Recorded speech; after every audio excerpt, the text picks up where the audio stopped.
ജീവന്റെ അപ്പത്തിന്റെ പ്രാധാന്യത്തെക്കുറിച്ച് ക്രിസ്തു നമ്മെ പഠിപ്പിക്കുന്നു. യേശു പറയുന്നുണ്ട്, I M the bread of life. ലോകം നൽകുന്നത് ടെമ്പററി പ്ലഷേഴ്സ് ആണ്, ലോകം നൽകുന്നത് മെറ്റീരിയൽ സക്സസ് ആണ്, ലോകം നൽകുന്നത് എന്റർടൈൻമെന്റ്സ് ആണ്.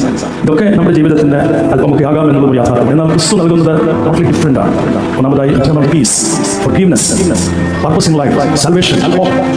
ഇത് രണ്ടും തമ്മിലുള്ള ഒരു താരതമ്യ പഠനം നടത്തുവാൻ നമുക്ക് സാധിച്ചാൽ നമുക്ക് ഇതിനെ ബാലൻസ് ചെയ്ത് കൊണ്ടുപോകാനായിട്ട് സാധിക്കും. നാം എല്ലാം എന്തെങ്കിലുമൊക്കെ അന്വേഷിച്ചുകൊണ്ടാണ് ഇരിക്കുന്നത്. എല്ലാവർക്കും ഹാപ്പിനെസ് വേണം, നമുക്ക് എല്ലാവർക്കും അക്സെപ്റ്റൻസ് വേണം, നമുക്ക് സ്നേഹം കിട്ടണം, നമുക്ക് സുരക്ഷിതത്വം വേണം, ഇതെല്ലാം നമുക്ക് വേണം. ഇവിടെ നമുക്ക് വിശുദ്ധ കുർബാനയിലേക്കൊന്ന് തിരിഞ്ഞു നോക്കുവാനായിട്ട് സാധിക്കും. ഇവിടെ ആത്മാവിൻ്റെ ആരോഗ്യം സംരക്ഷിക്കുവാൻ പ്രാർത്ഥനയും കുർബാനയും ഉപവാസവും ഒക്കെ ഇന്നിൻ്റെ നമ്മുടെ ജീവിതത്തിൽ ഏറ്റവും ഒരു അനിവാര്യതയാണെന്നുള്ള ഒരു വിരൽച്ചൂണ്ടലാണ് ഇന്നത്തെ സുവിശേഷ ഭാഗം ചെയ്യുന്നത്.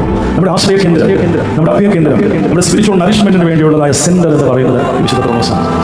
അതുമായിട്ട് നമ്മെ ബന്ധിപ്പിക്കുന്നത് യഥാർത്ഥത്തിൽ വിശുദ്ധ കുർബാന അനുഭവത്തിലൂടെയാണ്. വിശുദ്ധ കുർബാനയിൽ സംബന്ധിക്കുന്ന വഴിയുള്ളതായ ആത്മീയമായ ഔന്നത്യത്തിലൂടെയാണ് ജീവന്റെ അപ്പമായ ക്രിസ്തു നൽകുന്ന ആ പോഷണം ഉന്നതിയിൽ ഉൾക്കൊണ്ടുകൊണ്ട് ജീവിതത്തെ ഒന്നുകൂടി മെച്ചപ്പെടുത്താനുള്ള ഒരു പരിശ്രമം നമുക്ക് തുടരാൻ സർവശക്തനായ ദൈവത്തിന്റെ കൃപയും അനുഗ്രഹങ്ങളും നിങ്ങൾ എല്ലാവരോടുകൂടി സദാ വർദ്ധിച്ചിരിക്കുമാറാകട്ടെ.